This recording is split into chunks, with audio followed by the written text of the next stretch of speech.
Hello friends, मैं mechanical engineer Irfan fast mechanic car के लखनऊ से। फ्रेंड्स, आज हम बात करेंगे एक यूनिक प्रॉब्लम के बारे में कि आज तक आपने पेट्रोल गाड़ी में सिलेंसर से पानी निकलते हुए देखा था, लेकिन हमारे पास ये फोर्ड है, फोर्ड एंड्यूवर टाइटेनियम, जिसमें प्रॉब्लम है। डीजल गाड़ी है ये इसमें, और इसमें जो प्रॉब्लम है कि इसमें भी सिलेंसर से पानी आ रहा है। आज तक आपने जो देखा कि पेट्रोल गाड़ियों में नॉर्मली है कि वहाँ पे सिलेंसर से पानी आता ही है, लेकिन डीजल गाड़ी में ऐसा नहीं होता है। हालांकि इस गाड़ी में डीजल होने के बावजूद भी सिलेंसर से पानी आ रहा था, तो उसका क्या रीज़न है उस बारे में हम बात करेंगे।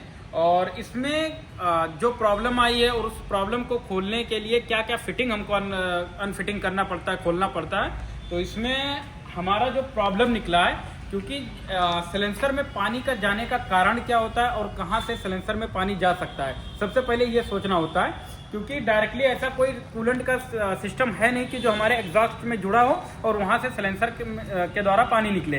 तो यहाँ पे जो ईजीआर होता है, ईजीआर में ही एक ऐसा सिस्टम होता है कि जो हमारे एग्जॉस्ट से कनेक्ट होता है, बिकॉज जो एनॉक्स गैसेस निकलती हैं इसमें, तो वो गैस अपने ईजीआर से होते हुए उसके बाद वॉल के थ्रू उसका जो रीसर्कुलेशन होना रहता है, वो होने के बाद फिर हमारा एग्जॉस्ट सिस्टम में जाती हैं। तो ये गाड़ी में ये दिक्कत हुई है कि जैसे जो हमारा ईजीआर है, ईजीआर को मैंने खोल लिया है। हालांकि ईजीआर खोलने के बाद अब इसमें आप देखेंगे कि ये जो दो लाइनें हैं पानी की, एक होता है हमारा कूलेंट जो इसमें होता है, इनपुट होता है, एक से आउटपुट होता है। ये ईजीआर वाल को ठंडा करने के लिए, क्योंकि इसकी बहुत ही ज़्यादा हाई टेम्परेचर पे होती है, तो इसको कम्प्लीटली ठंडा करने के लिए इसमें वॉल के साथ में बगल में ही अपना कूलेंट लाइन दिया होता है, जो कि इसको ठंडा करती है। अब इसमें ही प्रॉब्लम आती है, कई बार होता क्या है कि जो इसकी बॉडी लाइन अंदर से है, इसमें हो जाती है लीकेज। अब जब ये लीकेज हो जाती है, तो लीकेज होने के बाद यहाँ पे हमारा पानी स्टोर हो जाता है, इसके अंदर ही, इसके पीछे साइड में हमारा पानी स्टोर हो जाता है। अब जब पानी स्टोर हो जाता है, तो जब हमारा वॉल खुलता है, जो हमारा एक्चुएटर, इसका जो मोटर होता है, ये आप इधर देख रहे, कवर निकाल दिया हूँ, यहाँ पे फंसा होता है, और जब ये स्लाइडिंग के थ्रू ये पीछे आती हैं, तो ये हमारा वॉल खुल जाता है। ये पीछे होंगी, ये जब पीछे जाएंगी तो यहाँ स्लाइडर के थ्रू हमारा वॉल खुलता है। जब वॉल खुल रहा था, तो हमारा यहाँ से पानी आ रहा था, किसमें, डायरेक्टली वॉल के थ्रू सिलेंसर में जा रहा था। और ये हमारा जो अपना पाइप होता है ईजीआर की, जो हमारा इंटेक मैनिफोल्ड में लगता है, उसमें भी प्रॉब्लम आ रहा था। इस फॉल्ट को पकड़ने के लिए सबसे पहले कि मैंने गाड़ी को स्कैन किया। अब ये चीज़ जो है कि आपको स्कैनर में नहीं मालूम पड़ेगी, जो कि मैकेनिकल फेलियर होता है वो स्कैनर में नहीं मालूम पड़ती। हालांकि मैंने स्कैनर भी लगाया, और स्कैनर में आप देख सकते हैं कि यहाँ पे हमारा एंटीना का कोड, टायर प्रेशर का कोड, हेडलाइटें की कोड, और बाकी यहाँ पे आप देखते आएंगे यहाँ engine coolant exist temperature state. हालांकि जो इंजन कूलेंट टेम्परेचर है उसकी कोड आया, बाकी हमारा ईजीआर से रिलेटेड कोई कोड नहीं आ रहा है इस स्कैनर में चेक करने पे। अब जब हम चेक किए और इसका लाइव डाटा देखे, तो हमको कोई प्रॉब्लम नहीं मिला स्कैनिंग लगाने के बाद। उसके बाद फिर मैंने मैनुअली जब डायग्नोस करना शुरू किया, तो हमको ये देखने के लिए, एक होता है कि हम इसको बाईपास करके, यहाँ की पाइपें डायरेक्ट बाईपास करके, नॉर्मली जो गाड़ियाँ आती हैं उसमें बाईपास करके भी कर सकते हैं, और हमारा प्रॉब्लम जो होता है वो तुरंत मालूम पड़ सकता है कि इसकी प्रॉब्लम नहीं है। लेकिन इस एंड्यूवर में ये न्यू मॉडल है, 2019 मॉडल है, तो इसमें ये प्रॉब्लम देखने के लिए कि इतनी अंदर ये फिटिंग है जो कि हम नहीं देख सकते इसको ऊपर से। तो इसके खोलने के लिए सबसे पहले क्या क्या फिटिंग खोलनी पड़ेगी, क्योंकि बहुत सारे हमारे मैकेनिक भाई होते हैं जिनको नहीं पता होता है, तो गाड़ी फिर कंपनी में भेज देते हैं, या फिर वो काम नहीं हो पाता है। तो उस चीज़ के लिए, खोलने के लिए जो प्रोसेस है, उसकी भी मैं बात करूँगा इसमें। कि जैसे देखेंगे कि सबसे पहले हम यहाँ पे जो हमारा ईसीएम का कपलर होता है, जो फ्यूज बॉक्स में लगता है, फ्यूज बॉक्स से अनब्लॉकिंग करना पड़ा इसको।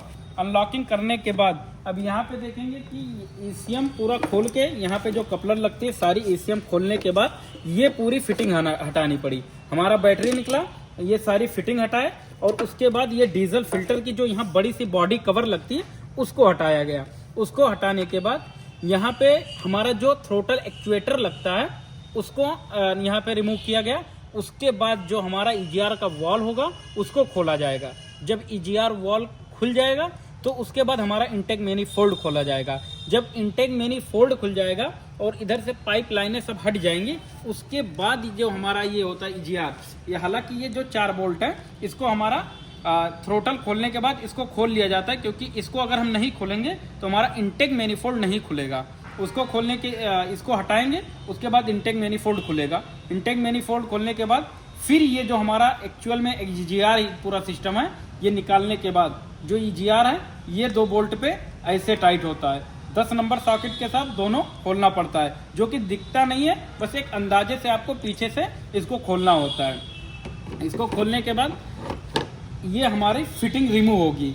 अब इस कंडीशन में हम इसके नेक्स्ट भी पार्ट बनाएंगे, क्योंकि नेक्स्ट पार्ट में ये देखेंगे कि EGR के फ़ायदे क्या है और नुकसान क्या है, और EGR किस पर्पस पे क्या क्या वर्क करता है। हालांकि अभी इस वीडियो में आप इतना समझ लीजिए कि जो हमारी गाड़ी में सिलेंसर से पानी देने का प्रॉब्लम आया है, एक होता है कि हमारा जो ऑयल कूलर बॉडी होता है कभी वो भी लीकेज होती है। तो ऑयल कूलर बॉडी जब लीकेज होती है तो हमारे रेडिएटर में ऑयल के साथ जो कूलेंट हमारा होता है, कूलेंट का बॉक्स होता है, डब्बा होता है, उसमें जहाँ पे हम कूलेंट फिलअप करते हैं उसमें भी ऑयल जाता है। तो वहाँ से हमको मालूम पड़ जाती है कि हमारा ये चीज़ प्रॉब्लम कर रहा है और ऑयल कूलर बॉडी है। हालांकि इसमें कहीं पे भी नहीं आ रहा था, ओनली जब आप गाड़ी को खड़ी करते हैं, कूलेंट टॉपअप कर देते हैं, उसके बाद जब गाड़ी चालू करते हैं उसके 5 मिनट बाद ही देखेंगे कि जब आप रेस करेंगे तो धुआं बन के पूरा एकदम उड़ते रहेगा। धुआं, एक वीडियो भी इसका मैं डाल दूंगा कि जब आप धुआं डाल कर देंगे तो धुएं के साथ एक भाप के तरीका उड़ेगा पीछे,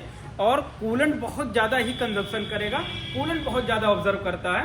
तो उस कंडीशन में ही हमको उससे एक पता लगाना पड़ा, देखना पड़ा कि क्या इसमें दिक्कत है और क्या क्या इसकी फिटिंग खोली गई, और इसमें जो प्रॉब्लम निकली वो EGR की निकली। क्योंकि यहाँ पे इसके ड्रेसेस आप देख सकते हैं, EGR में देखेंगे कि यहाँ पे देखिए ये पूरा यहाँ पे पानी के पूरे रस्टिंग हुए हैं, और ये पानी का ही पूरा सिम्टम है। इसमें आप देखेंगे तो ये पानी के पूरे सिस्टम है, और इसमें जो ये पाइप आई है जो हमारा इंटेक मैनिफोल्ड में लगती है, इसमें भी आप जब देखेंगे तो इसमें सारे पानी में आए, ये ऑयल के साथ पानी पूरा लगा हुआ है। इसको जब चेक किया गया तो इसका जो इंटेक मैनिफोल्ड में लगा उसमें भी पानी जा रहा था। तो गाड़ी की परफॉर्मेंस इससे बहुत ज़्यादा ही कम हो जाती है। कभी गाड़ी उतना ज़्यादा पिकअप नहीं बना पाती है, क्योंकि होता क्या है, एग्जॉस्ट में जो सिस्टम था उसमें बार बार पानी जा रही थी, पानी भर जा रही थी। इससे हमारा एक कोड और जनरेट होता है कि जब हमारा पानी जो इसमें जाता है एग्जॉस्ट मैनिफोल्ड में, तो उसमें एक O2 सेंसर लगता है, 2 O2 सेंसर आते हैं। तो बैंक 1 सेंसर का सबसे ज़्यादा उसमें कोड आने लगता है। जब आप स्कैन करेंगे देखेंगे या चेक लाइट गाड़ी में आएगी तो मोस्टली ये मैकेनिकल फेलियर है। मैकेनिकल फेलियर उसमें नहीं दिखाता है, लेकिन जो हमारा इलेक्ट्रिकल फेलियर है वो चीज़ स्कैनर डिटेक्ट कर लेता है, क्योंकि डाटा जब उसको प्रॉपर नहीं मिलती है तो गाड़ी में थोड़ा हंटिंग हो जाती है। अब इसको फेल होने से गाड़ी में वाइब्रेशन तो नहीं आती है उतना, जो कि इसमें पानी की जब दिक्कत आती है, लेकिन जब यही पानी हमारे सिलेंसर में जाता है और O2 सेंसर जब उसको डिटेक्ट करता है, उसके बाद गाड़ी में प्रॉब्लम आती है कि गाड़ी में थोड़ी माइलेज की जो होती है वो इशू कर जाती है, और गाड़ी में वाइब्रेशन हो जाती है, क्योंकि डाटा उसको सही मिल नहीं पाता O2 सेंसर को, और O2 सेंसर उस हिसाब से गाड़ी के जो फ्यूल सिस्टम है उसको रेशियो के हिसाब से उसमें सेट करता है। तो ECM को जब डाटा सही नहीं जाता है तो फ्यूल का रेशियो गड़बड़ जब होगा तब उसमें गाड़ी में अपनी एवरेज खत्म हो जाएगी, गाड़ी में वाइब्रेशन आ जाएगी, मिसिंग की प्रॉब्लम भी हो सकती है और पिकअप लो हो सकती है।